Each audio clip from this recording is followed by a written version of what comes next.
following is a conversation with Professor Harry Flint, a world leader in gut microbiome science. Harry is Professor Emeritus at the Rowett Institute in Aberdeen and also the author of the book, Why Gut Microbes Matter. This is Inside Matters. My name is Dr. James McElroy. I hope you enjoy it.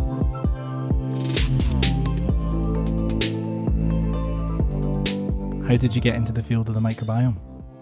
Okay, well, can I start at the beginning? Yeah. Right back to the start. Excellent. Okay. Right, so I went to university to study ecology at Edinburgh, and I did that for a year, and then I switched into genetics because I felt I was missing the sort of real molecular science. So that took me through my first degree, and I then did a PhD in genetics in Edinburgh. And I then spent 6 years as a lecturer, first in the University of Nottingham, then in the University of the West Indies, before coming back to Edinburgh. The West Indies? Yeah, wow. Barbados. Wow, Yeah. And you came back? I had a permanent job, actually. But yes, I felt that my research field was moving away. You know, all sorts of things were happening in the rest of the world. It was kind of difficult to do it, obviously. So I came back and I did a training fellowship, MRC-supported training fellowship in Edinburgh to learn molecular biology. And these were early days. This was 1982. And I'm very grateful to the people who helped me. Jane Kinnaird particularly helped me a lot to learn techniques of, although I'd done genetics, it was before the era of molecular biology, so the techniques were all brand new. So I learned a huge amount in those 3 years, and then I needed a permanent job.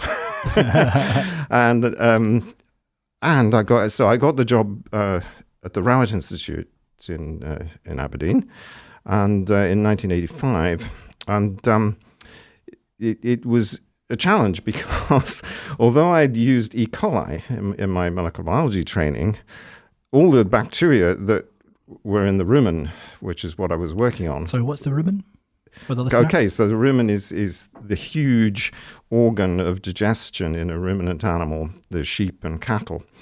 And it's really a fermentation chamber. So, and it's only because of the microorganisms in there, the complex mix, that cattle and sheep are able to digest grass and forage and plant material. Otherwise, they starve. So the microbiology of that system is utterly fascinating. And the ruminant gets about 70% of its energy, or possibly even more, from the fermentation of plant material. Wow. Yeah. So, and it's just the whole setup. It's a very complex organ. It has 4 chambers. I won't go into detail, but it's all set up so that you get this, what they call a pregastric fermentation, and then there's an acidic chamber in which the bugs who've done the fermentation themselves get broken down, and the protein is recovered from the bugs. So it gets the energy from the plant material and then the nitrogen supply from the bugs that have done the digestion. Yeah. That's incredible. It is. It's a remarkable So not only are the bugs extracting the energy from the grass, they're then getting consumed themselves by other bugs. But by there's a special lysozyme, a cracking enzyme that is produced by the animal. Oh, okay. Yeah, and it's a unique. There are a few other cases of it, but most lysozymes operate at fairly neutral pH. But the one in the ruminant is designed to operate at acidic pH because it's precisely got to crack open these microbial cells, and then the animal absorbs the breakdown products. Incredible. So back then, what was known about the rumen? Well, actually, the rumen was one of the best researched cases of animal gut microbe symbiosis, the other one being the termites. So it had been worked on from the 1950s, by particularly Robert Hungate, who's written a classic book on it. Now long deceased, I'm afraid. But so it was a model system. But of course, the justification for spending public money on that area of research was becoming a bit thin because we had milk lakes and butter mountains and all the rest of it. And because the research was mainly aimed at animal nutrition, I mean, I was taken on there were no geneticists at the Rowett at that moment, I was taken on to perform miracles. So somebody thought I was going to be able to engineer an organism in the rumen that would massively improve productivity. Yeah, so it was quite a challenge. So I started off doing, gene transfer work for the first time, isolating plasmids and transforming them into rumen bacteria, which was a real challenge. But I realized that ultimately this wasn't going anywhere because, and in the end, of course, regulatory attitudes in Europe and Britain were not going to allow you to put an engineered bug in, even if you got the right one. So still a sticky topic. Still a very sticky topic. Yes. So I fairly quickly decided what I was really interested in was how do these rumen organisms, what allows them to be so efficient at breaking down plant material. Right. That was my main interest. And I used my genetic molecular knowledge to, and it was hard work in those days, to make gene libraries, get the DNA, make a gene library, look for the relevant genes that broke down cellulose, xylin, all these important molecules, and then sequence them. And of course, sequencing in those days was all about huge acrylamide gels and radioactive phosphorus and one thing or another. So none of this was easy work, but we managed it, and we got into the field with a few other people in the world in the early 90s. And actually, one of the things that I managed to crack was the nature of the enzyme system that one of these bugs used was very similar to one that had been discovered in Clostridium, non-rumen bugs. And it is a thing called a cellulosome.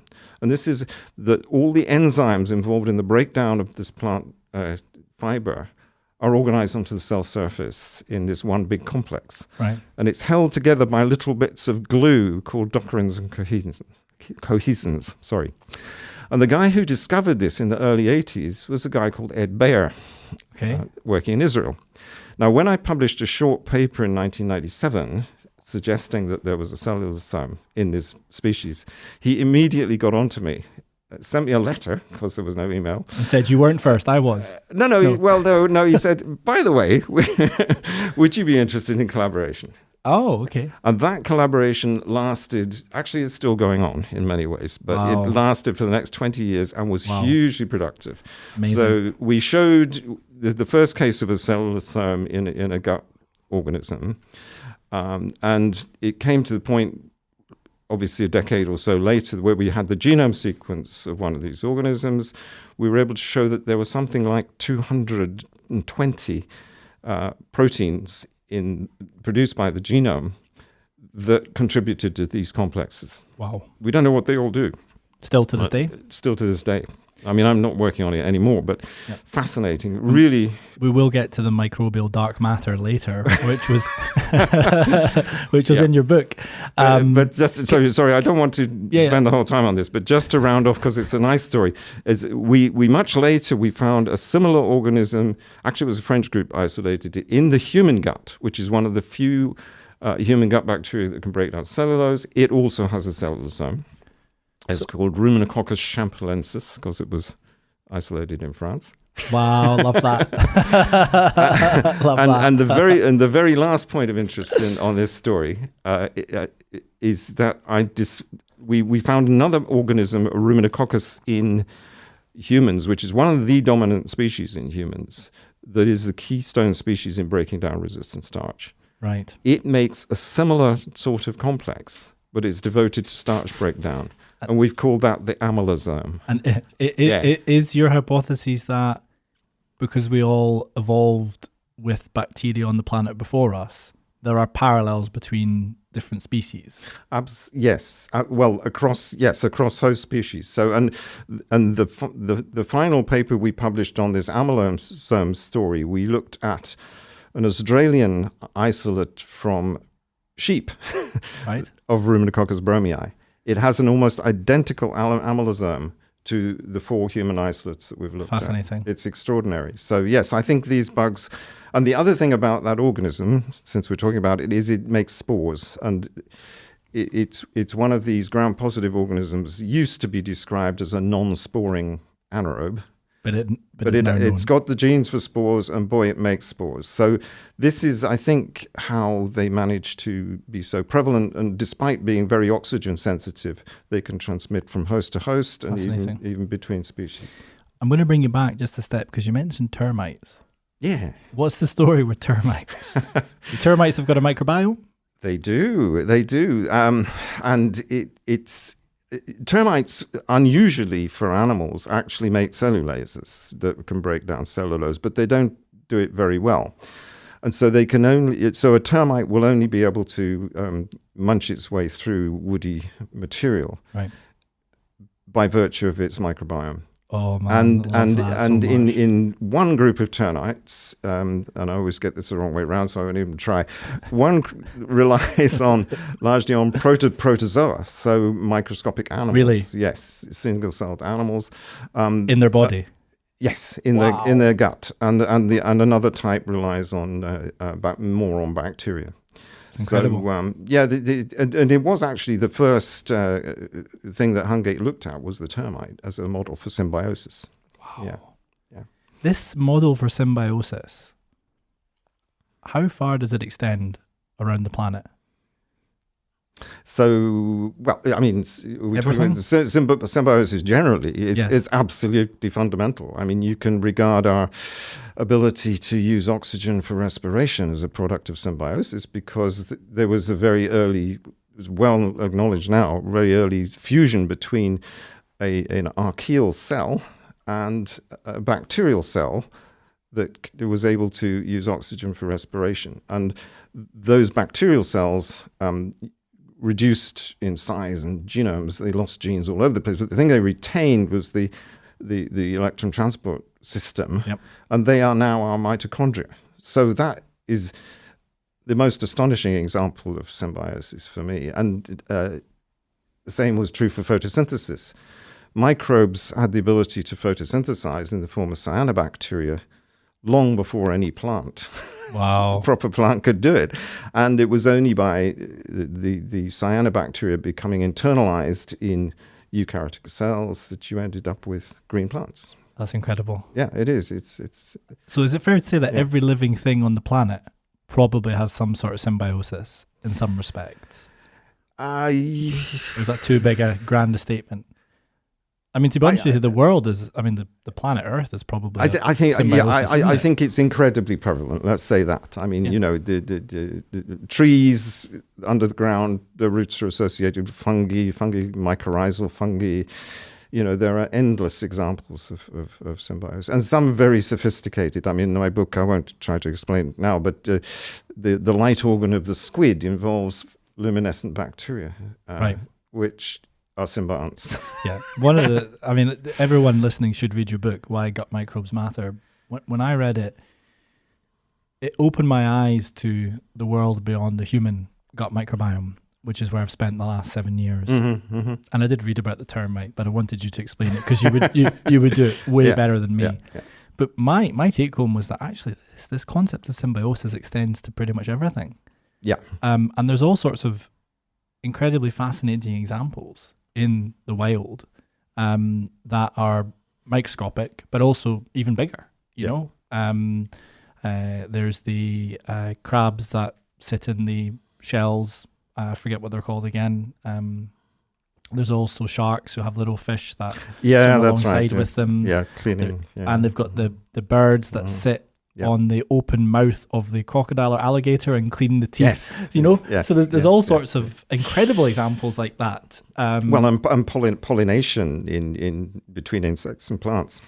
Yes. I mean, you know, I was just reading about this, the evolution of flowering plants in the Cretaceous went hand in hand with the diversification of the insects, and it's because the plants they were co-evolving and creating new niches for life. I love it. Yeah. I love it. Yeah. So thank you for that. Back to the rumen. How diverse is the rumen? Is it, in terms of its microbial composition? It's more diverse than the human gut, and largely because there are all three kingdoms of life represented in the microbes. So you've got the archaea, principally methanogens. Yep. And they also exist in humans, but they're not high numbers in all humans. They're increasingly important in rumen research because they're pumping out methane, which is not good for the planet, as we know. They do sometimes in humans as well produce methane. Absolutely, they do. But we have it's not roughly 50-50 methanogenic, non-methanogenic people in the population. That makes sense. Yeah. Some people think that patients who've got IBS, constipation predominant, have too many methane producers in there, and that causes some of the symptomatology.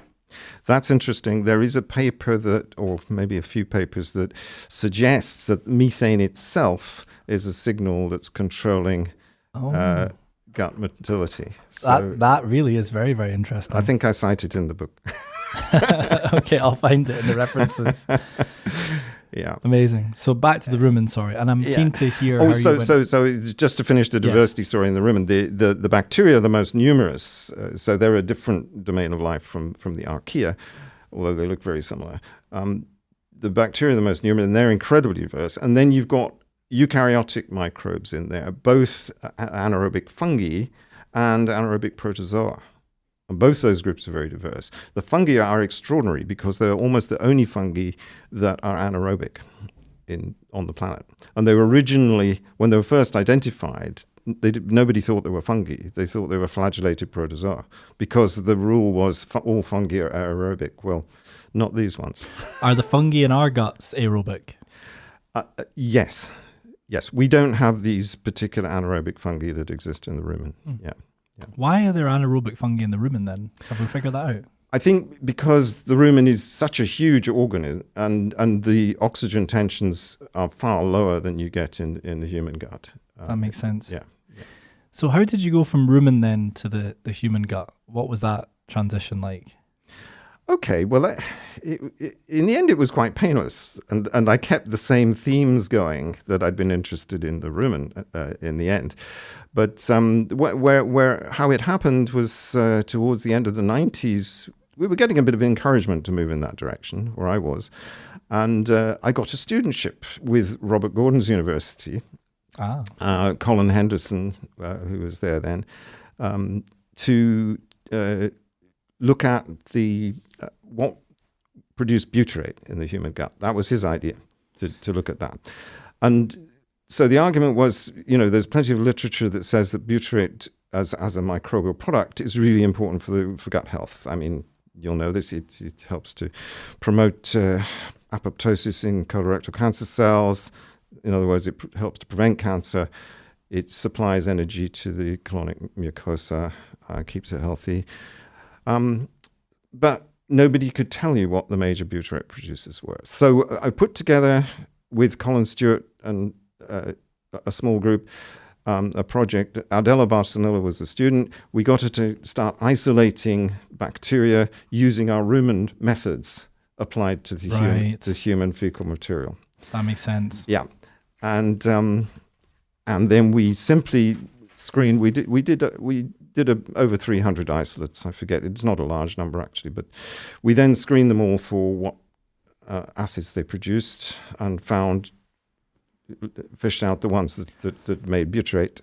And then we used 16S ribosomal RNA sequencing to identify what they were. And of course, what we discovered was a lot of them didn't have a close relative in the culture collections. And one particular group, the Roseburia group, were closely related to a mouse isolate called Roseburia sacicola, but unfortunately that was extinct, so it wasn't going to be a lot of use. Right. Not a lot of help to us.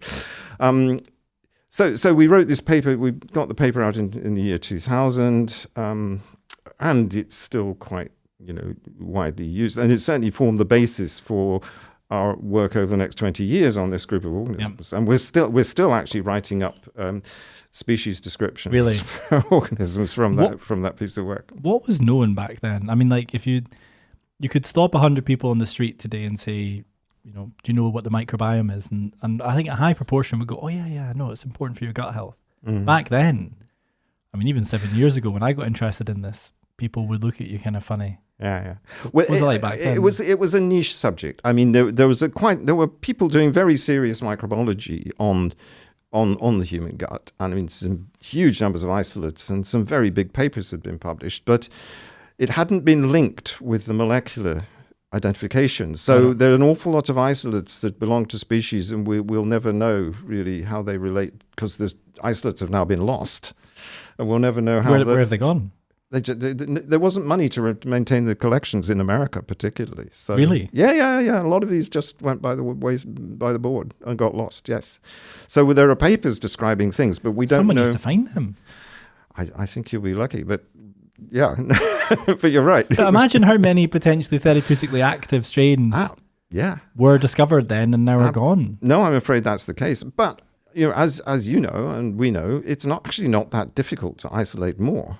Yes. And I mean, what we found was, it was very difficult to get funded for that sort of work in the year 2000 and 2005. So you could get funded to do sequencing, but not to isolate things. So I mean, actually, we did one of the first, because I was trained as a geneticist, I wanted to use direct amplification, as that technique had come in, of gene sequences, ribosomal sequences, to describe the diversity of a community in the human gut. Right. And I specifically wanted to do it to prove that the butyrate producers that we'd isolated were abundant in the gut. Because everybody would say, oh, you've isolated, you have cultural bias, they're probably not what's really important. So that's why we did what was the first direct amplification from human gut tissues, from human mucosa samples. Rather than the stool. Rather than the stool. Published in 2002. Because of when we did it, there weren't very many sequences, but there were enough, I think, to show that indeed our butyrate producers that we'd isolated were really important in the human gut. And were they present in the samples you took from the tissue? Yes. I mean, they weren't. They were gut surface samples. They weren't deep tissue samples. Should we talk about the various different kind of levels, if you like, or aspects to the gut microbiome? Because you've got the luminal microbiome, then you've got the mucosal surface, and then you've probably got another layer, and you've got the mucins and all that kind of stuff. So talk about what different aspects there are and how they might differ. Yeah, so there's... The mucin is interesting because I think in healthy people, in the colon, you have these two inner and outer mucin layers. So the inner layer is largely sterile. It's the outer layer where there's some admixture with bugs. And so the interesting question is, to what extent is that different from the luminal microbiota? Right. I think there is some difference, but, well, there's... couple of things up to mind. But so one of the things we were interested in, and we got a grant with George McFarlane, sadly now deceased, but a fantastic microbiologist who was working at that time in Dundee, to look at the possibility of biofilms and also whether particle attached bacteria differed from luminal bacteria.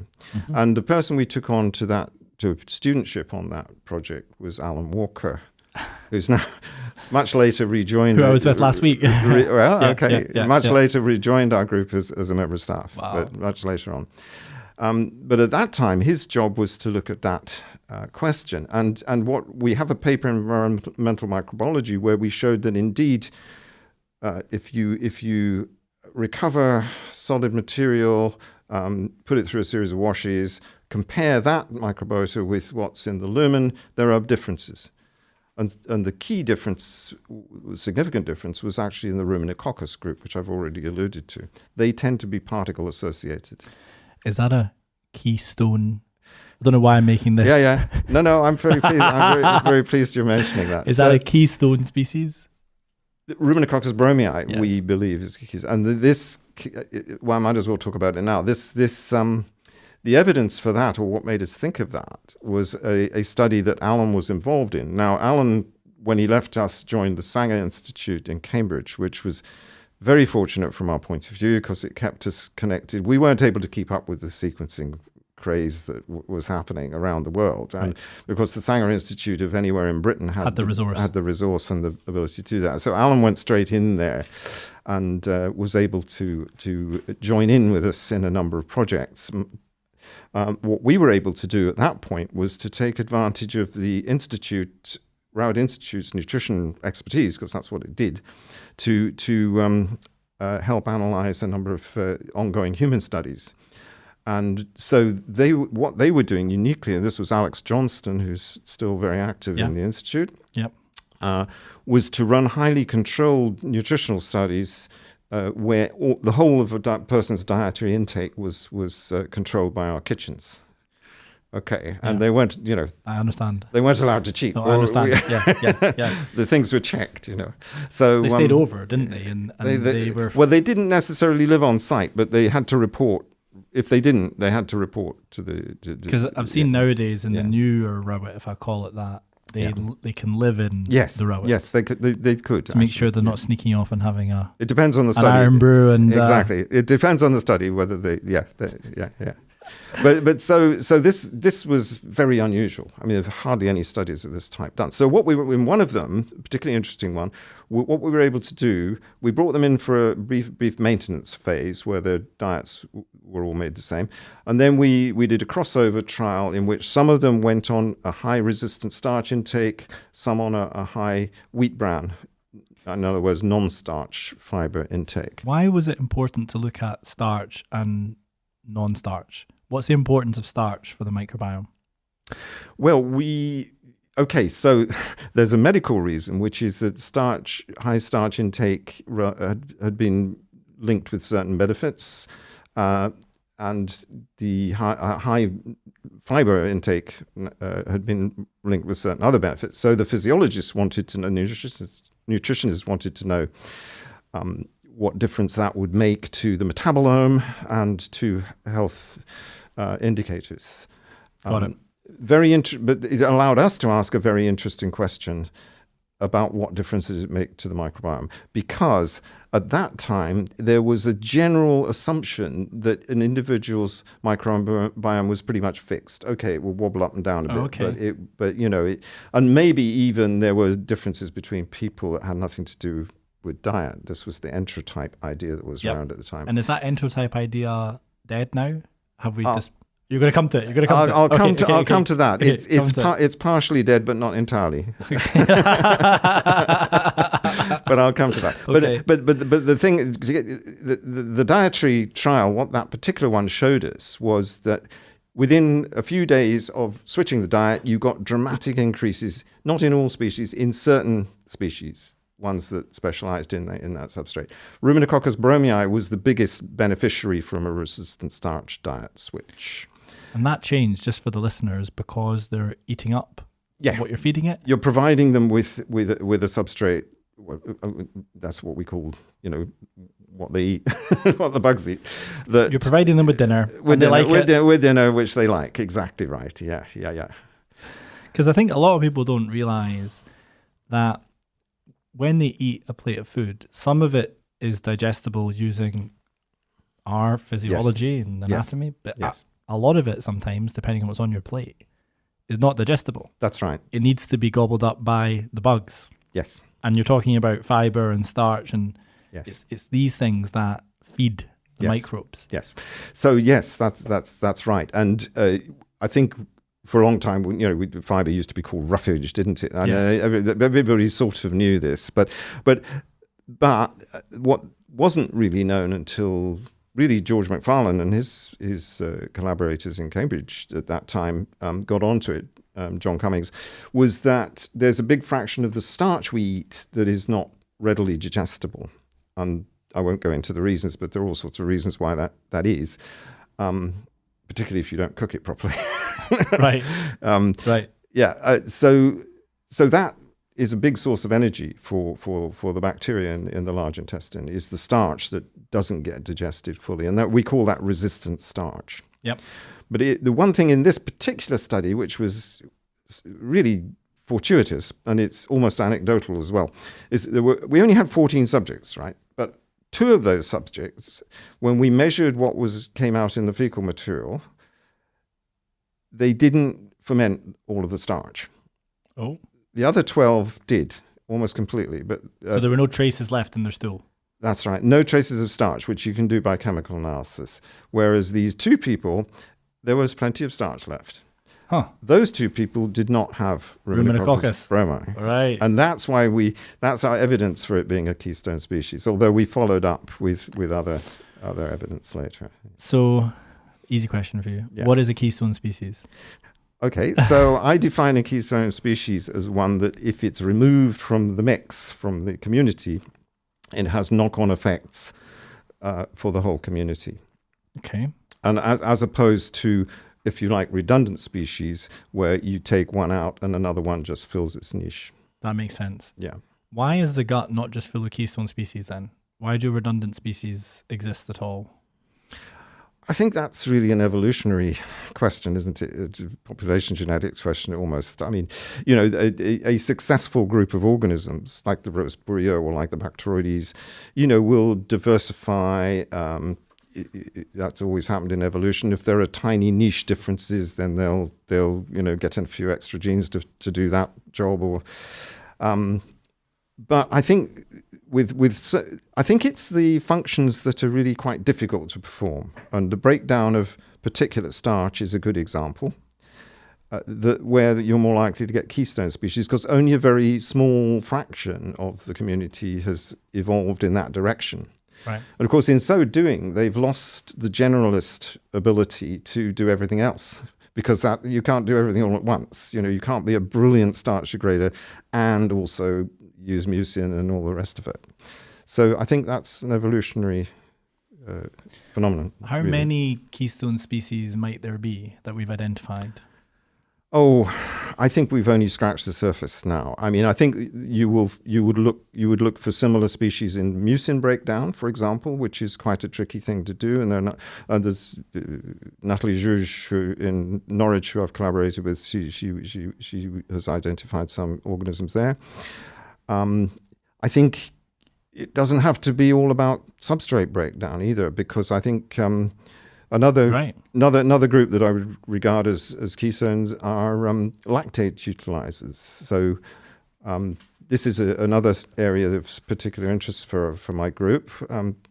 Sylvia Duncan and Petra Lewis helped me a lot with this one. The thing about lactic acid is it's much more acidic. It's got a lower pKa than the other major fermentation acids, acetate, butyrate, propionate. And so we've known, and this is something we knew from the rumen, is that if you allow lactate to accumulate, then the whole system crashes. Right. And in fact, it can be fatal to the animal. Yeah.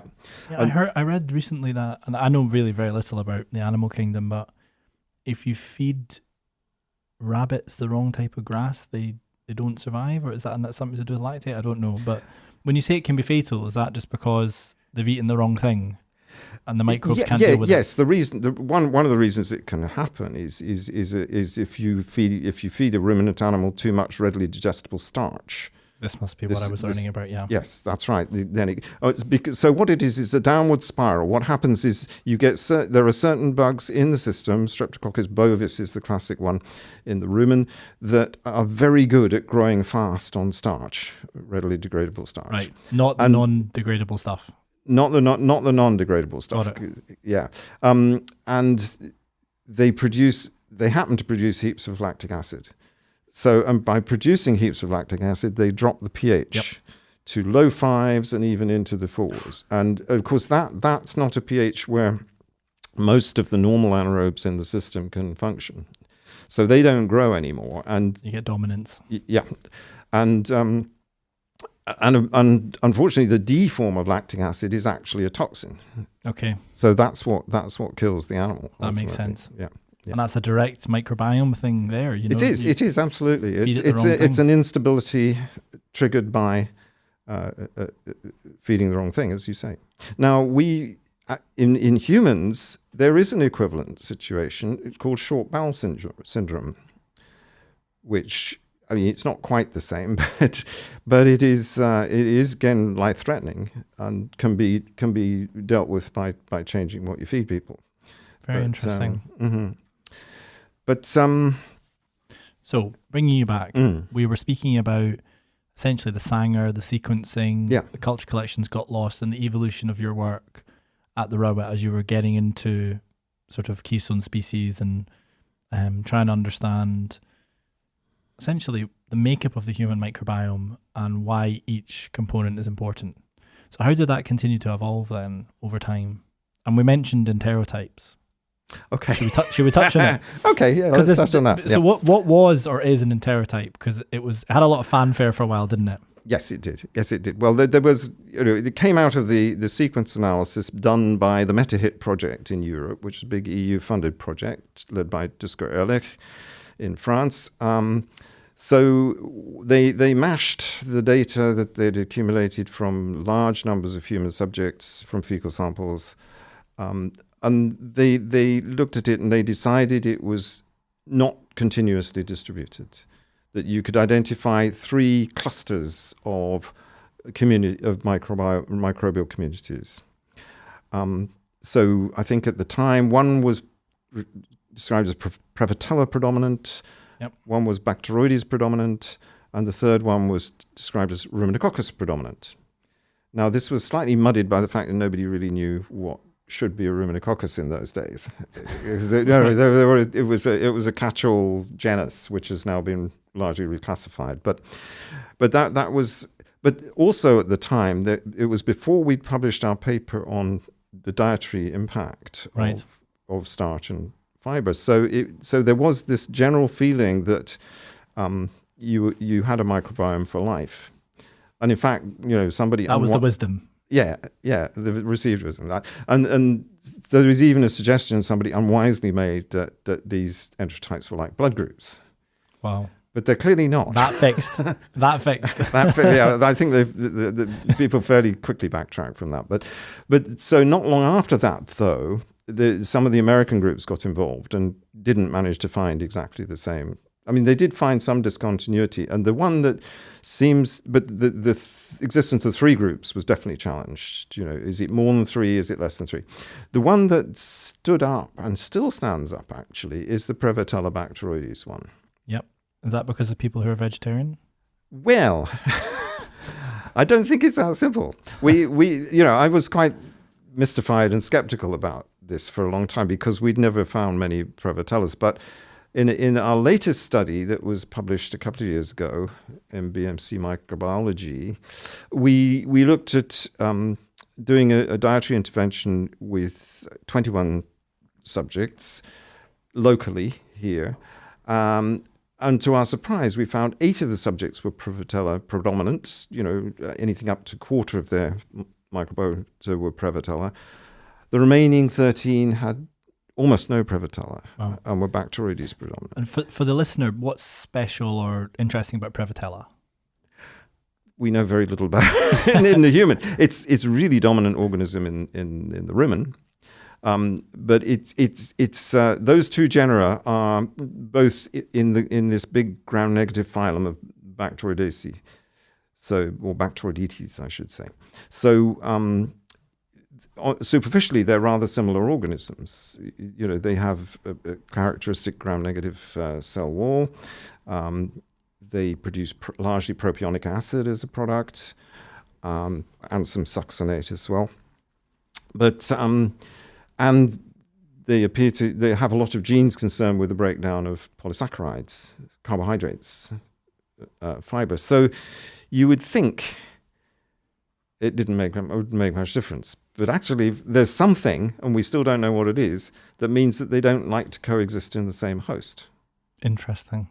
And they, I could come up with half a dozen possible reasons for that. Maybe we don't have time for that, but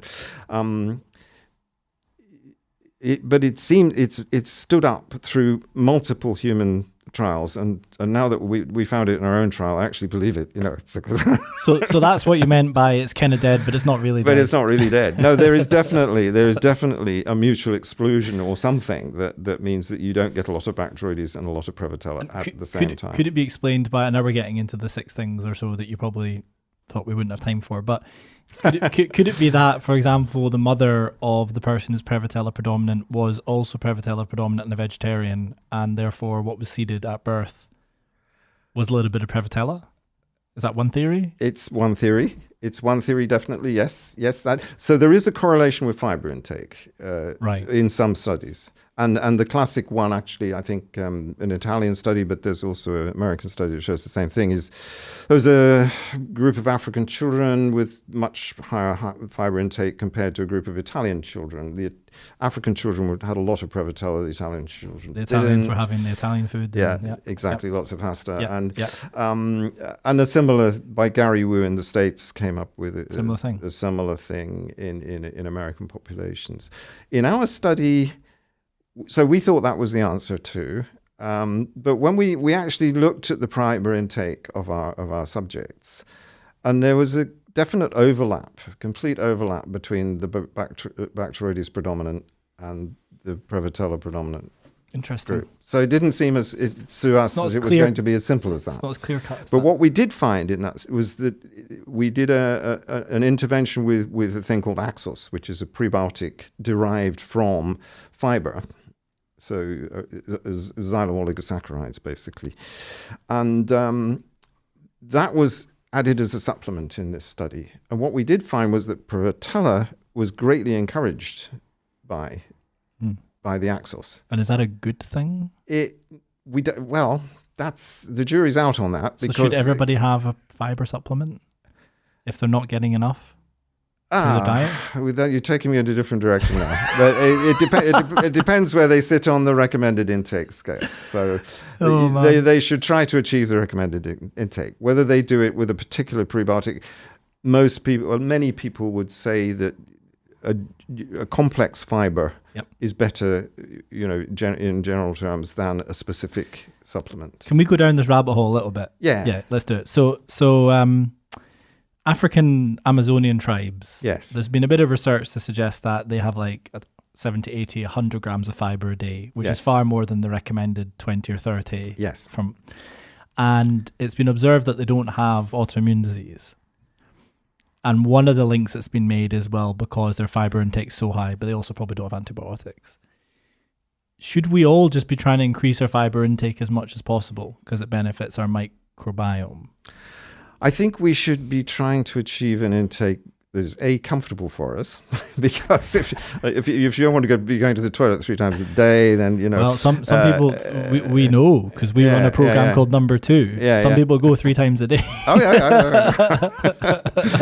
So I think most people don't eat enough fibre. That's true in this country and in much of Europe and the States. So yes, there is a case for increasing it. Whether you want to continue to increase it to the sort of levels you find in Africa is I think an individual choice. But it's not just based on comfort. It's also based on the fact that for some people with gut disorders are fibre sensitive. So that's fascinating. Irritable bowel syndrome, for example, will be made worse, some forms of it, by too much fibre. And in fact, there's a special diet that seems to resolve that condition, which is specifically lacking in fibre sources. So sort of dampening them down. Also, Crohn's disease, the exclusively liquid diet. That's right. Yes. So you can't tell everybody that this is what they should be doing, actually. And so that's just another point. I know I've said too much probably about this little human study, but one of the things we did find was that the response to the prebiotic was dependent on whether you were Prevotella plus minus. So your bifidobacteria were much higher in the Prevotella minus group, and they were the main beneficiaries of the prebiotic in that group, whereas the Prevotella were the main beneficiaries in the other group. So I think we probably don't want to insist on a generalized recommendation for everybody, because it does depend Makes on sense. personal circumstances. I mean, I get asked all the time, what should I do for my microbiome? Mm-hmm. You probably get asked it all the time as well. Yeah. What do you say? Well, I think actually adequate fibre is one of them. Is one of them, because in terms of maintaining diversity, which we can discuss, but it's certainly the best way to do that. And there was quite an extreme American study, which I'm sure you'll have come across, where a group of subjects were put, a very short-term study, put on a purely plant-based, and what they regard as a purely animal-based diet. And they were very extreme forms. But the animal-based diet was pretty nasty in its consequences. You know, you got sulfur-reducing bacteria, you got potential pathogens, all sorts of things coming up. Yep. The plant-based diet was promoting much more favourable. I mean, I have not met a single person yet who's gone plant-based, increased their fibre intake, ate more fruit and vegetables, cut their meat down, and not felt better. I haven't met anyone yet. Yeah, Everyone feels better. Yeah. But that goes at odds, I guess, with something that you had in your book, and I can't remember the specifics, but you gave a ratio or a percentage of sort of how much of your digestive tract was designed or geared up to digest plants. Yeah. And humans were right at the kind of bottom, weren't they? At the top, you had your horses and your cows. Yeah. Cows at the That's top. right. Yeah. That's right. Cats and dogs. Yeah. We were with the cats and dogs. With the cats and the dogs. And that suggests that we're more carnivorous than omnivorous, as in we eat more meat. But so how does that work when everyone that we know looks better, feels better when they eat a really fibre-rich plant diet, yet most of our GI tract is geared up to digest, you know, the meats, the proteins, and the simple sugars? Well, I guess, and you know, the answer to this must lie in our early evolution in this sort of 5 million years of ice ages and what there was to eat, because, you know, I think almost of necessity, probably humans did have a fairly meat-based or fish-based diet at that time, because they were desperately looking around for. Well, our numbers were very low. We were marauding bands, you know, with our axes and spears and going from place to place, just trying to find something to eat. Yeah. And you know, so yes, there would have been consumption of roots and berries and so forth, but probably meat was extremely important, and that may explain that digestive anatomy. But an interesting point, I think, is that probably at that time, the energy that you extracted indirectly through your microbiota was probably critical to survival as well. So, you know, if you got some grass seed, if you got some not terribly digestible tuber out of the ground, and then you probably didn't get much direct energy out of that. But the fermentation that went on in the colon would have supplied critical additional calories. So, that makes a lot of sense. Yeah. So why do we think the microbes are there altogether? Is it for that reason? Or is it because they were on the planet before us? Oh, way because they were on the planet before us, and we don't have any mechanism for excluding them. I mean, if you know, maybe born in a bubble. well, that's the thing. I mean, I say that in the book as well. Is you know, there's some suggestion in certain experiments that you know, germ-free mice are less prone to get fat. There's also papers that say the opposite, but but you know, the fact is we don't have the choice to be germ-free. No, in our gut, we can't. You'd be sat in a bubble for the rest of your life. Well, you do it with mice. You have to feed them sterile food. You have to keep them in an isolator, etc., etc. So it's just not an option for us. And you know, there's another interesting sidelight. Is yes, I mean, in a way, the digestive tract is external to us, isn't it? I mean, we have an acidic barrier in the stomach which kills a lot of the stuff that comes through the mouth. But otherwise, we're exposed to anything that's in the environment. Everywhere. Everywhere. And they are really everywhere, aren't they? They are everywhere. Literally everywhere. They are everywhere. And so and despite that, what's very interesting that you get host-specific species in, you know, a lot of our species in our gut only exist in humans.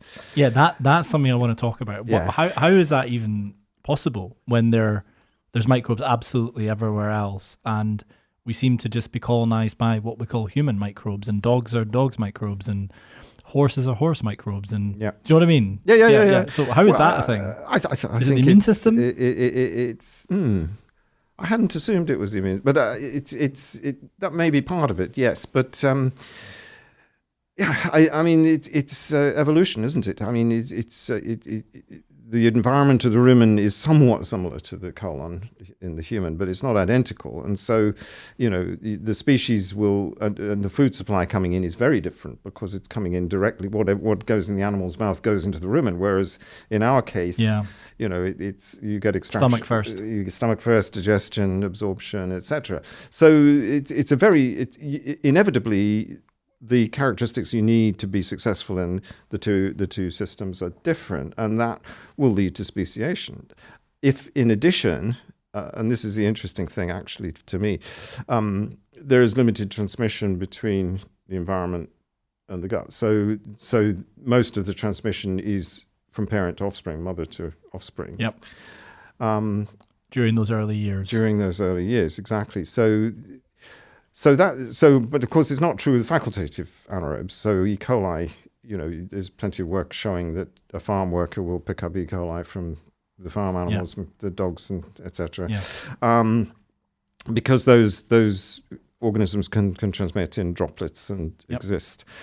And to some extent, we mentioned spores earlier. I mean, the same is true for some. We don't know how many of the anaerobes are spore formers, but among the gram-positives, it's probably quite a lot more than we think. So there is the ability to transmit between hosts. So I think it's got more to do with adaptation to the particular environment.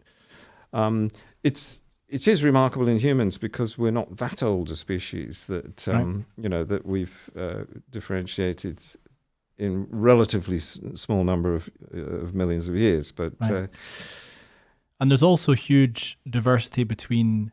So there's parallels between my microbiome and your microbiome. But mine is as unique to me as, well, my fingerprint, right?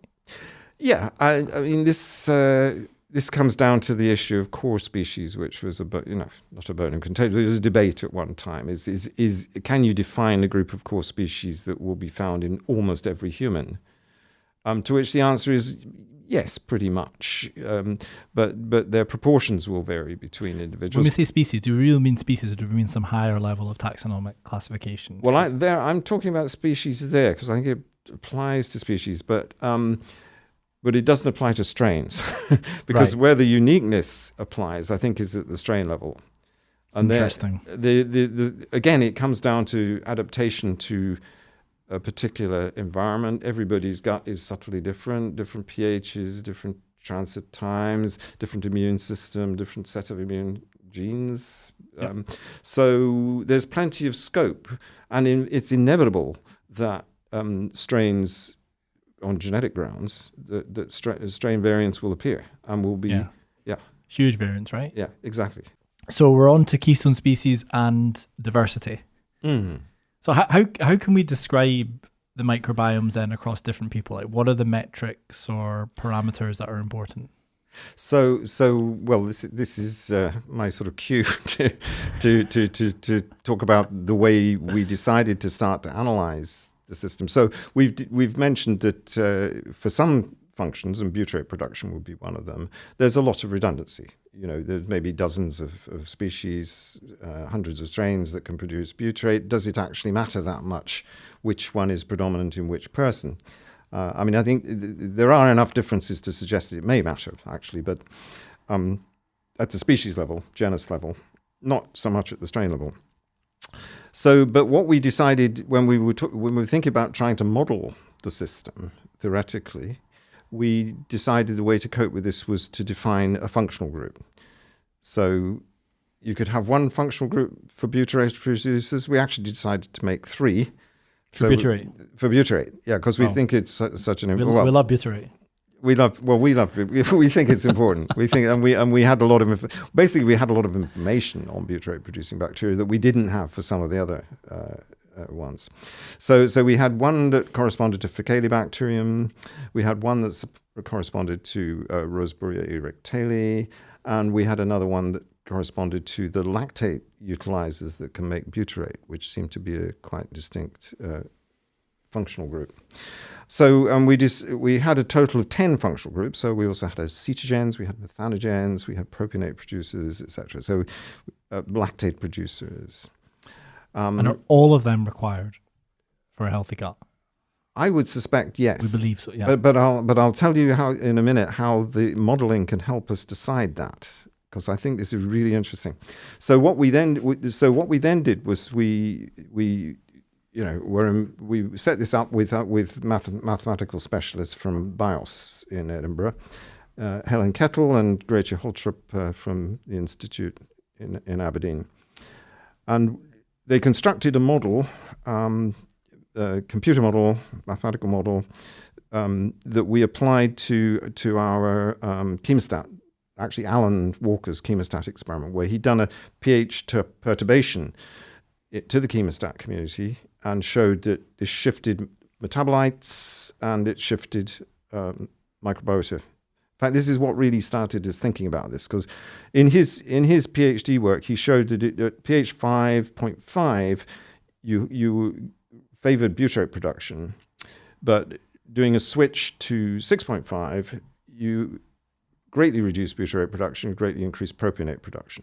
And this corresponded to a shift in the dominant microbial groups present. Right. So the propionate producers were mainly Bacteroides, and the butyrate producers were mainly these Roseburia erectale organisms. So we were asking, could we simulate that with our 10 MFG, 10 functional group model? And the simulation was remarkably successful. It's a paper published in 2015. Helen Kettle is the first author on it. So that was good for a while. But then we thought, wouldn't this be a whole lot more useful if we could use such modeling to interpret fecal sample data? And that's a paper we've just produced before Christmas in the Journal of Royal Society Interface. It's a new journal that specializes in things that are neither wholly biology or neither wholly mathematics and physics. Do you find the 10 functional groups in the stool samples across all healthy people based on the work you've done? Well, yes, we do, but we discuss the methanogens. They may be high or low in different people. But it's almost by definition, because we interpret the sequence data. We have to assign it to different functional groups, and with a lot of it, we have pretty good confidence. But in other cases, it's a bit of guesswork because there just isn't enough information on what that sequence actually does. Got it. So it's a work in progress. It's evolving. But what I was going to say in answer to an earlier question was one of the ways we can find out about the importance of each functional group, and it's very easy to do on the computer, is you just take it away. You take it away on the computer, in the model, the system. In the model system. And you say, but this model system is surely, is it representative? Yes. Well, the proof of the pudding is in how well does it simulate actual data, and for the moment it's doing pretty well, actually. It's not perfect. Wow. And we've picked up a couple of things, like we had too much formate in our chemostat experiment, and I then later on realized that we hadn't assumed that the ketogenic bacteria could use formate. And when we changed our assumptions, the formate disappears. So it's in the computer model. In the computer model. Wow. Yeah. So you that blows my mind a little bit. In getting the computer model closer to reality, you're learning things about the system, and you can go back and do experiments. But the particular one that was of interest for us was what happens, because we spoke about lactic acidosis earlier. So what happens if you don't have a group that uses lactate? Actually, we had two groups that use lactate. What happens if you take both of those groups away? You get acidosis. You get acidosis. And you don't, interestingly, you don't, because we did this experimentally as well. It's a much bigger problem at somewhat acidic pH than it is at neutral pH. And that's what we found experimentally. Wow. Mm-hmm. Can you do an FMT in this model? Of course, that's where my mind jumps. But if your transfer flora, well, actually, if you know that in your recipient certain groups are already absent or reduced, you can ask what's the effect of replenishing those groups. Yes, that it does have potential for looking at that. And if they're already, so let's just say, for example, are there disease states that have all the functional groups, do you think? Because that would kind of kick back your thesis a little bit, would it not? That they're essential. So they're all essential for health, but they're all in someone with disease. How does that work? Okay, so I think it's entirely possible to be ill and have all the functional groups. We know that because. But now we're on to diversity, and I think this is going to get really fun. But can you have a disease and not have lower diversity than a control? Can you have a disease?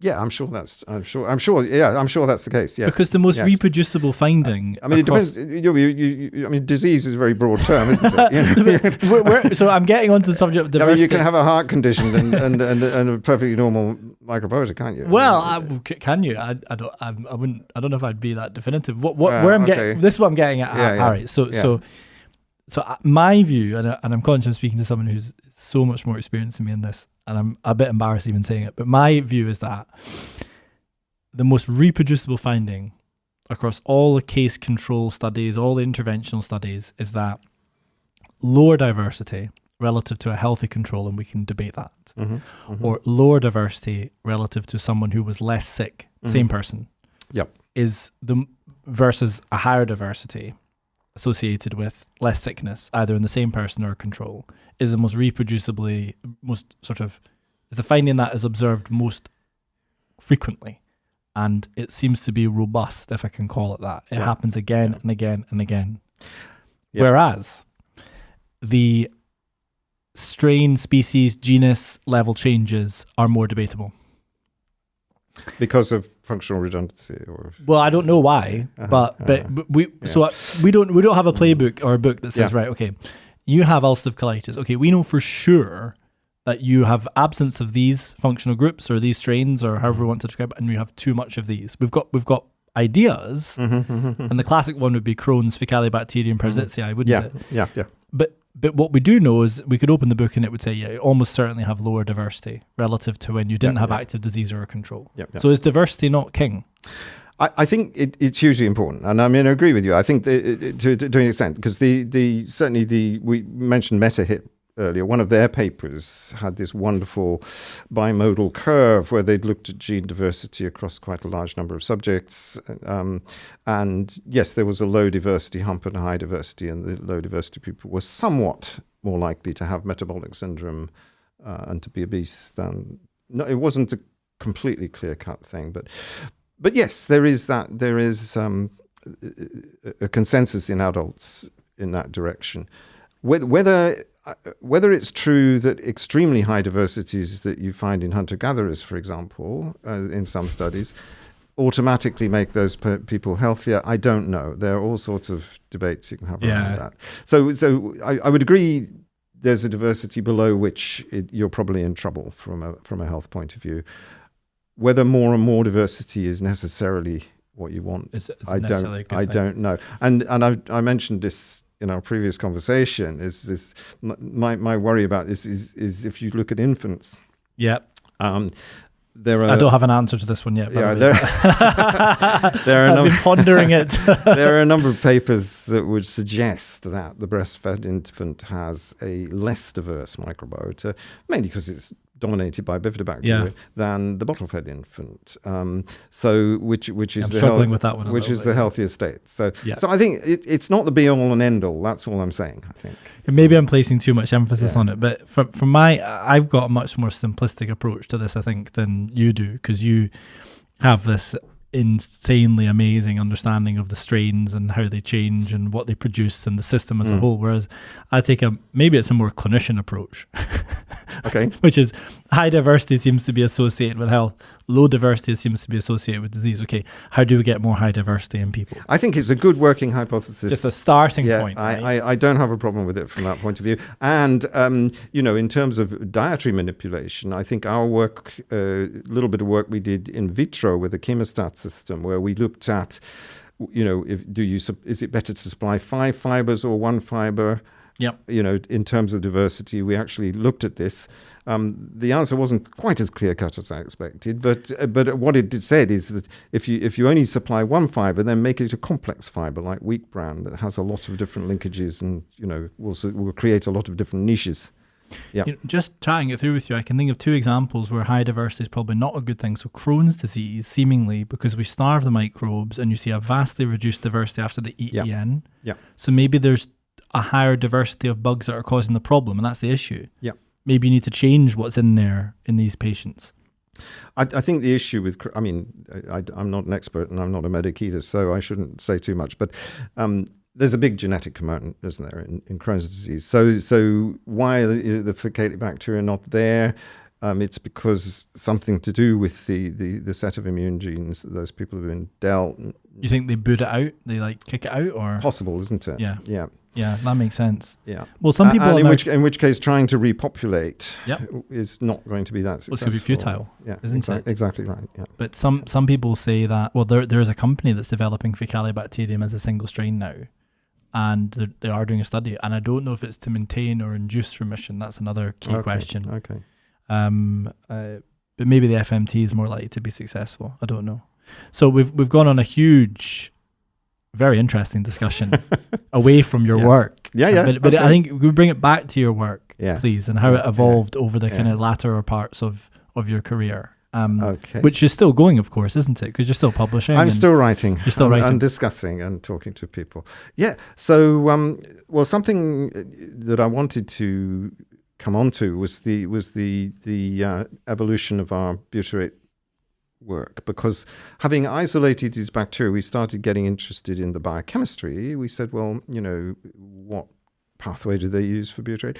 It turns out that, and this is largely Petra Lewis's work, the main final step in butyrate production in these organisms is a CoA transferase reaction, butyryl-CoA acetate CoA transferase.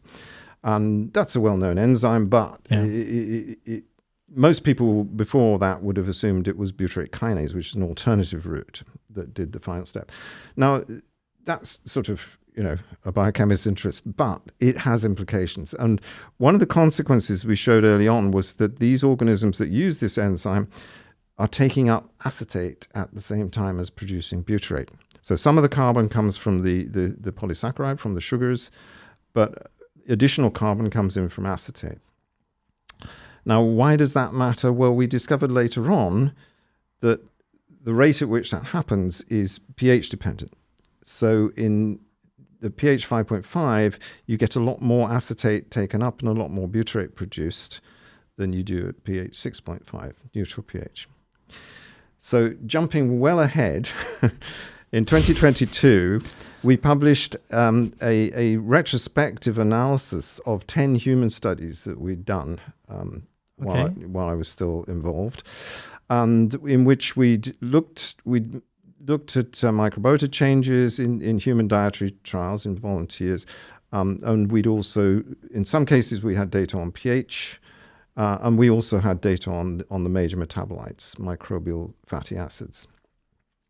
So, on the microbial metabolites piece, the short chain fatty acids are the most commonly described. There's others that are important, though. Oh yeah, right? For sure. So, yes. What could some of those be in terms of examples? Well, you've got nitrogenous products from fermentation of proteins and amino acids, some of which are thought to be bad guys, amines, secondary amines, and so forth. Toxicity problems contributing to cancer. You've also got, when we did some work on this with Wendy Russell, you've also got phenolic compounds released by microbial action from fibre, ferulic acid, for example. These are good things? They are potentially good things because they have antioxidant properties, and but also they don't necessarily stay as ferulic acid. In this case, we showed that there's a transformation pathway. So you're getting additional bioactive compounds produced from this plant material by the bugs that wouldn't be there without them. So yes, there are lots of other metabolites. Okay. Yeah. Back to where you were. Sorry. Because we always talk about the short chain fatty acids. I mean, I guess it's bile acids as well. Bile acid transformation. Absolutely. There's absolutely. Yeah. And there's some that we haven't characterized. There are plenty there. Well, and there are secondary metabolites. But let me just Okay, go back, and we okay. can come back there. But let me just finish the main story. Okay, go for it. So this retrospective analysis that we did showed a high level of statistical significance that the higher the concentration of short chain fatty acids in somebody's fecal sample, the higher the proportion of that is butyrate. Okay. Right. And that's been reported before, but except that we did it on 163 subjects, so we had a much more convincing story. At the same time, as the total concentration goes up, the proportion of branched chain fatty acids decreases. Now that makes sense because branched chain fatty acids only come from the fermentation of amino acids derived from protein. Yep. And so we assume that people who have very high short chain fatty acids in feces are eating a lot of fibre or resistant starch, and in relation to protein. So that explains that bit. But what explains the change in butyrate percentage? Because it doesn't apply to propionate. Right. Yeah. So I'm convinced, and this is what we say in the paper, that a big factor is this simple bit of biochemistry. Okay. Because why do people have high short chain fatty acids in their feces? Because they're eating a lot of fiber. What happens when you eat a lot of fiber? There's a very active fermentation in the proximal colon. The pH drops. As the pH drops, you make more butyrate. And there's another reason for that, which I'll go on to. But so that's the simplest explanation for the relationship that we saw. And of course, it's not just esoteric because it has health consequences. As we know, the butyrate for healthy people is an important protective molecule. So the other mechanism, just to finish it off, is we've shown that butyrate producing bacteria compete more successfully with the Bacteroides, which are propionate producers, at a lower pH 5.5 compared to 6.5. And that was originally shown in Alan Walker's PhD work. And in the human gut, what are the determinants for pH? Is it diet predominantly? Well, I'm glad you mentioned that because it brings in the PPIs? point. Well, yeah. It brings in the point that there is some host control, obviously, over the pH in the gut because we secrete compounds that can buffer the pH. So to some extent, the fact that the pH drops in the proximal colon, because it's about 8 in the terminal ileum, and then it drops by anything up to 3 units as you move into the proximal colon. You can show this by telemetry. We've actually done it with a thing called the smart pill. So it gets more acidic going into the colon? Yes. I would have thought that after the stomach, it gets more acidic, does it not? Because that's the most... The stomach, as we know, is the most acidic. But then the small intestine is relatively alkaline. Well, it's a neutral. It tends towards neutrality, and in fact, it gets anything up, certainly between 7 and 8 at the terminal ileum. Wow! And then it drops. And then it drops, and it's quite striking. You can track when you feed somebody this smart pill, which we've only done a few times. It's rather large. Yeah. You can track where it is by these pH changes. If you want to volunteer, I'd be up for that, by the way. Okay, speak to Alex Johnson. Speak to Alex I've had my microbiome profiled extensively. No, it is. It's quite, and then over the rest of the colon, the pH goes gradually up, recovers towards neutrality. So wow. Well, that explains, I think, based on what you've described, what's going on. I think it does. We wrote the paper up, and I reread the discussion a couple of days ago, and I still believe it. It's still true. I think it's very persuasive, actually. Yeah. So before I pulled you away a little bit to talk about the kind of other metabolites. Yeah, and I guess we're getting onto this dark matter piece, which was a very interesting part of your book. I've spoken about it on previous podcasts. Yeah. What's there that needs to be characterized that's not yet been characterized. So what are your thoughts on that then, as someone who's been involved in the characterization?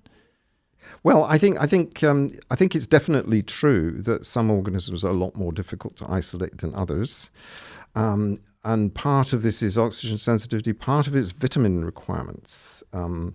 Because and it's a very nice study done by Petra Lewis on vitamin requirements in butyrate producers. It shows, for example, Faecalibacterium requires almost all the B vitamins. It can't make them. Really? Yeah. So it's one of the reasons it's very difficult to grow. And that was actually done experimentally, but it agrees with the pathways you predict from the genome. Okay.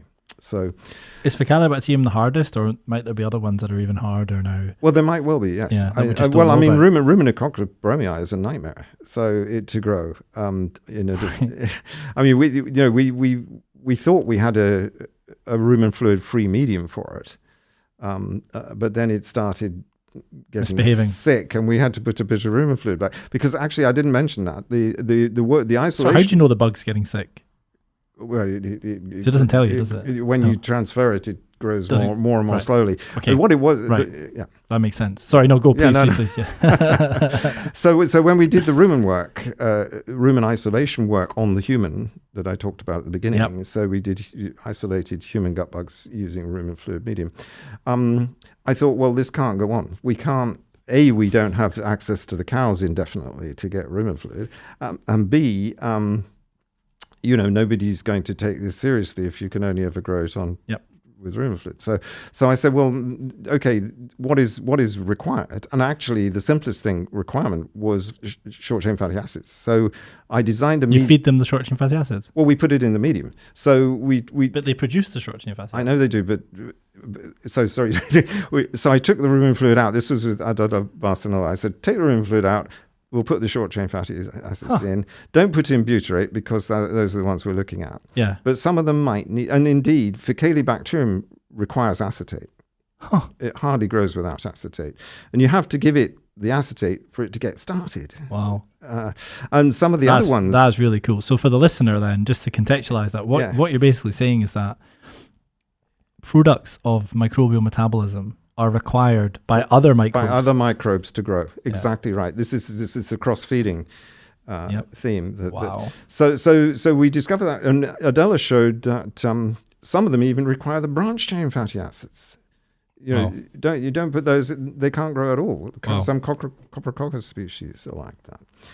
So anyway, so we published this medium called YCFA. We call it YCFA, which is simply rumen fluid medium with the rumen fluid taken out and some acids added. Were you the creator of YCFA? Yeah.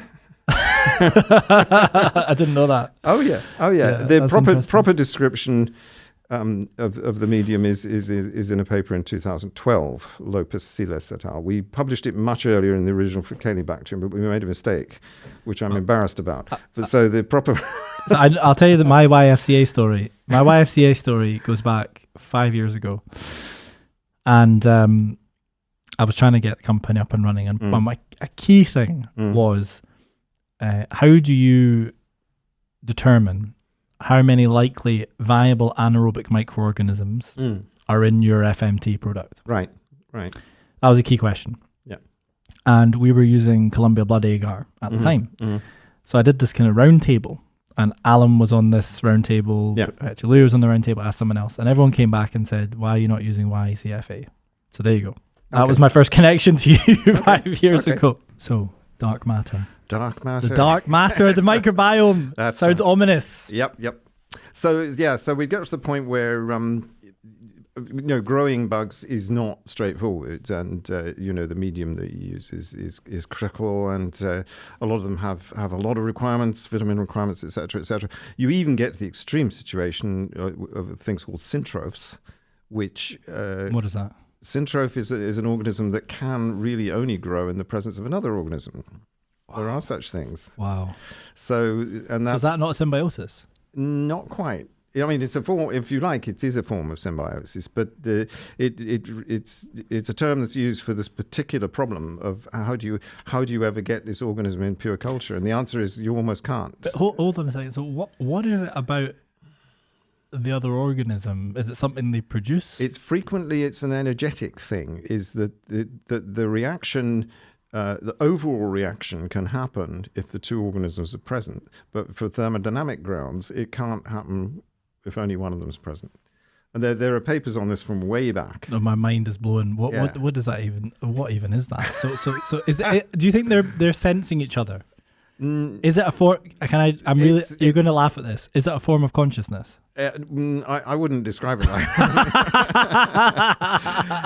it's much more prosaic than that, I'm afraid. It's basic thermodynamics and necessity. It's biochemistry is what it comes down to. Because there is this talk about quorum sensing. There is indeed, yes. Yeah, well, and that's well researched and well known. I don't think it's as well known for human gut bugs or not as well researched anyways.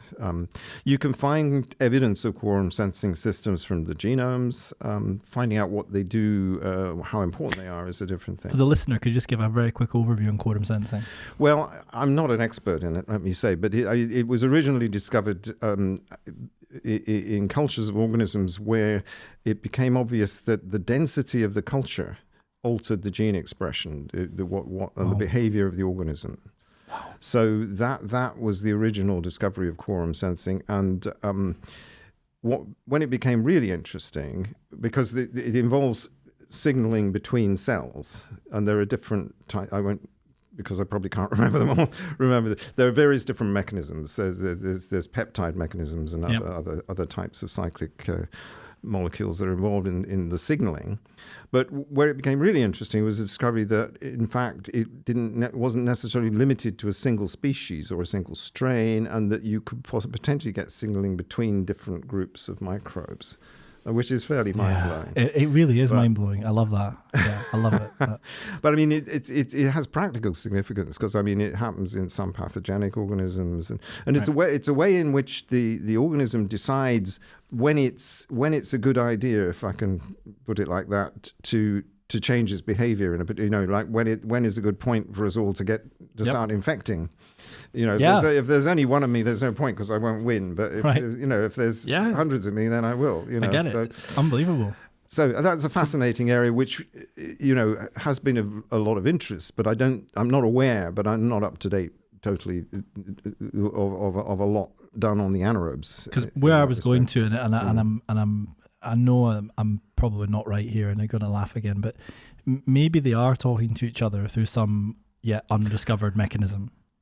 Well, if you define signaling as talking, then yes. Yeah. Yes. But it's probably down to some metabolite they produce. Yeah. Anyways, back to the dark matter. And the other thing is, are they talking to the host? Because that's really interesting. Well, I'm even more interested in that. Are they making us hungry? They may be helping us not be hungry. I mean, again, at a fairly mundane level, there's some evidence that propionic acid, for example, helps to feelings of satiety. It helps to suppress hunger. Amazing. So, but there's also some microbially produced molecules that are thought to affect behavior, neurotransmission, etc., etc. So there's and even hormones. So there are. But I'm not an expert in any of those things. So. Okay, back to the dark matter then. So it's hard to culture some things because they've got specific requirements. Some even require the presence of another bug. Yeah, which is still blowing my mind a little bit. But I'm not sure there are any clear examples in the gut, I have to say, but it's certainly well established elsewhere. It's a thing. So what does that mean then for all the research that we've done to date? So I think I've been fairly positive about the product, what you can gain from culturing. And one of the things we showed in one of our earlier papers was, if you looked at what proportion of the sequences out there are represented by cultured organisms, it's quite high for the more abundant organisms, and it sort of tails off for the lower incidence ones, and that tells you partly that it's simply a problem of the intensity of culture, and we haven't done enough. Right. So maybe we'd get a lot more reward. I think there's a lot more reward to be gained from doing more culturing, but there will still be things that are really difficult and underrepresented, and a lot of them are in the Rumenicaceae family that we've referred to. They seem to be particularly difficult.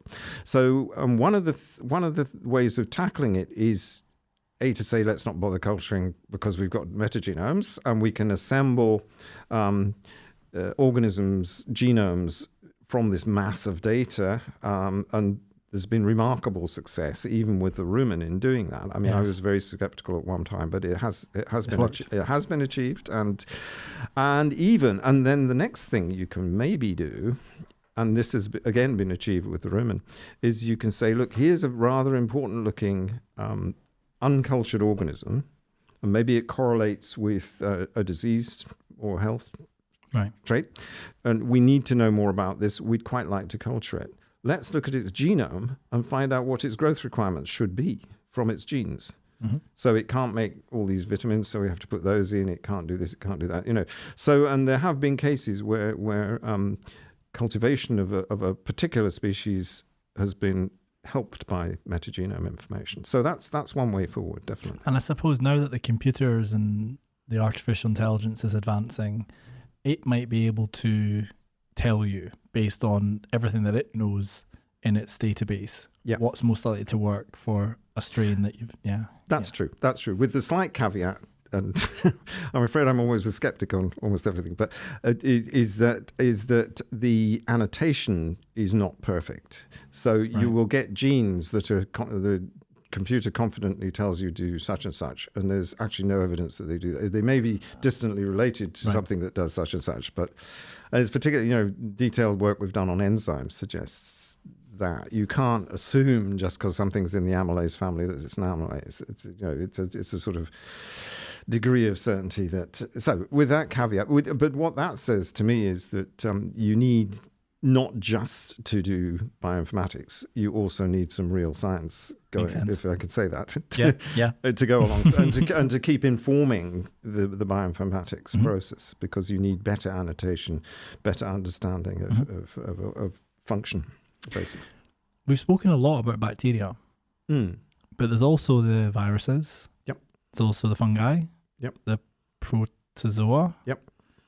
How important are these aspects? For the human? Yes. Well, hugely important, obviously.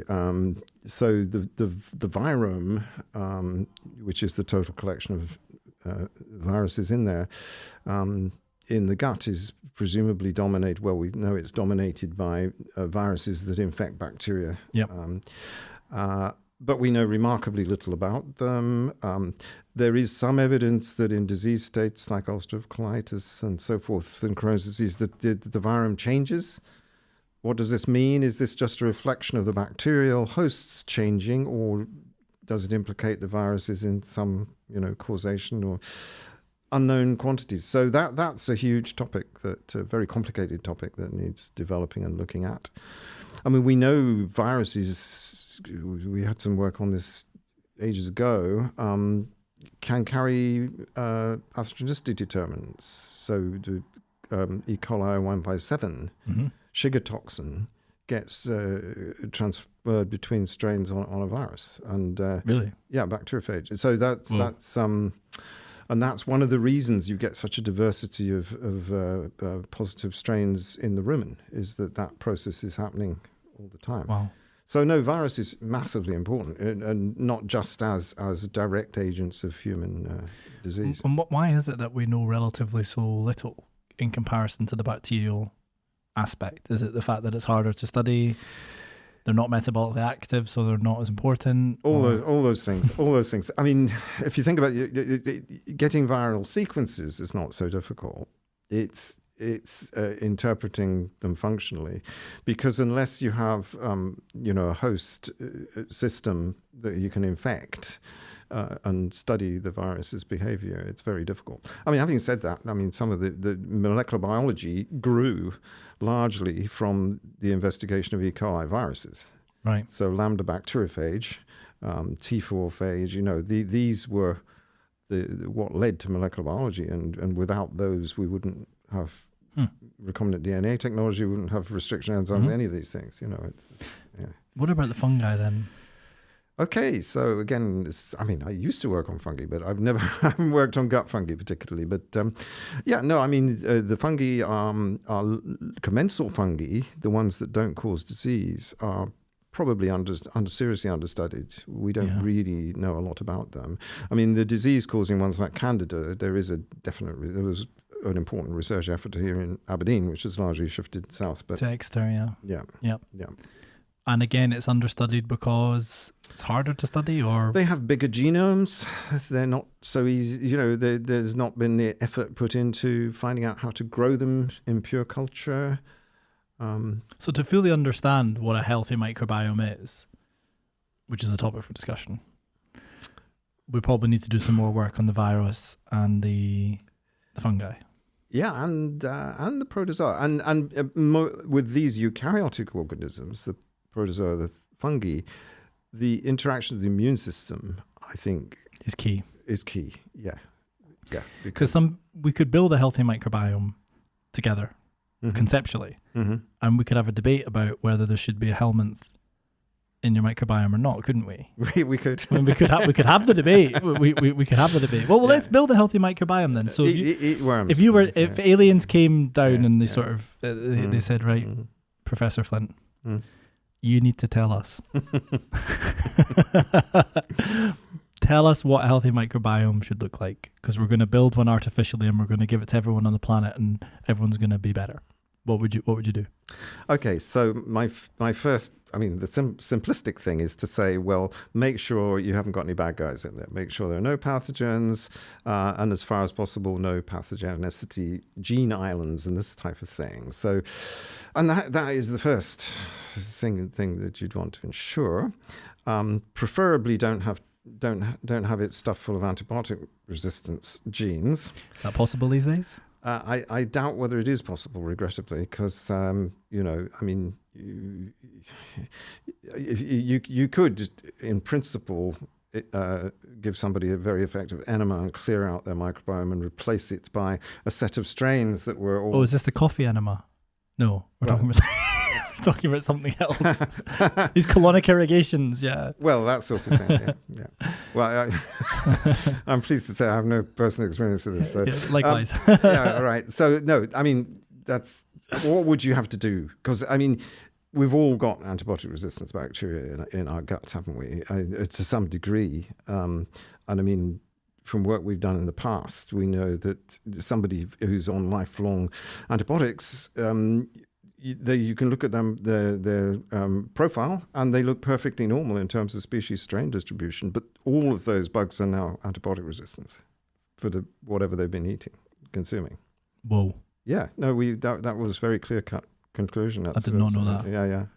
In fact, they didn't just have one resistance gene per cell; they had several. For that one antibiotic. So it's scary, it's very difficult. So you only need a tiny number to remain in the microbiota, and the resistance will just spread all over the place. So, wow. Yeah. So no baddies?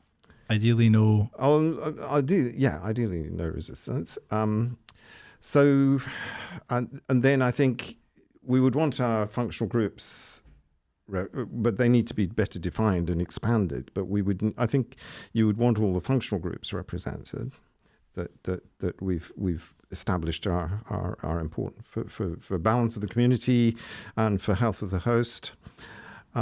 Keystone species we've mentioned should be present, and you'd like me to say this, and I'm happy to say it. We want it to be diverse, because with diversity comes resilience. Yeah, no, it does. Yeah, it's true. Resilience to challenge, perturbation. So all of those things. How you achieve it is not. Well, you've got two tools, haven't you? I mean, you've got the ability to reimplant individual strains, groups of strains, whole sets of organisms. I think we should be looking more, and we have been actually with some externally funded work in the past, looking more at trying to develop anaerobes as organisms that we can reimplant in cases where they're clearly absent, or there's a niche available for them. Yeah. And so next generation probiotics, if I can call them that, I think are a real prospect. At one time, people would say, well, no, they're anaerobes, you can't do that, they won't survive the stomach, but actually they do, or you can protect them. There are all sorts of ways of doing it. The other thing that's really very practical is prebiosis. So make a dietary supplement that's a particular fibre or compound that will promote a bacterium that or group of bacteria that you want to benefit health. It doesn't have to be a fibre. It could be a vitamin, because we're talking about this vitamin. Or it could be another bacteria. Or it could be, yes, indeed, it could be another bacteria, yes. Because the definition of prebiotic doesn't extend to another bacteria, does it? At the moment, it doesn't. But maybe it should. It may need to be widened. Yeah, can we write a paper? probably be quite a successful paper, actually. Yeah. So Mm-hmm. We've got a couple of minutes left. Yeah. Should we just touch on what your perspectives are for the future? If we can cover that in a couple of minutes. If not, we'll get you back onto Inside Matters and we'll talk about the future. I'm a future kind of guy. Yeah. No. I mean, I can do a brief rundown because we've touched on quite a lot of this already. Yes. So I do think theoretical modelling will become more important in link. It's one thing to have massive amounts of sequence data, which is guaranteed. We can all get our individual microbiota profiles done through companies or however we want. But it's interpreting that mass of data that becomes crucial. So I think the theoretical modeling angle will become more important in relating what is a single snapshot stool profile to transit, to what we eat, to how we would manipulate and change our microbiome. So that's one area I think will be important in research terms. But as we touched on in terms of interventions, then yes, you've got targeted prebiotics, you've got next generation probiotics, and you've got other methods of improving the microbiome. But then another thing that I think which we did touch on earlier, is really important is individual differences. Yes. And stratifying people. Prevotella, Bacteroides, clearly those two groups of people respond differently to dietary change. There are also health differences that are not completely nailed down, but you can't treat everybody as the same. Likewise, anybody with a gut disorder needs special thought and consideration as to. So having blanket solutions for the whole population, I don't think is going to work. I think you can have recommendations for the average person, but I think increasingly we'll need to tailor-make our recommendations. So the future is personalised. I think so too. Yeah. Good. Harry, it's been a privilege and a pleasure. Thank you. I've enjoyed it. Thank you. Thank you very much. Okay. Cheers.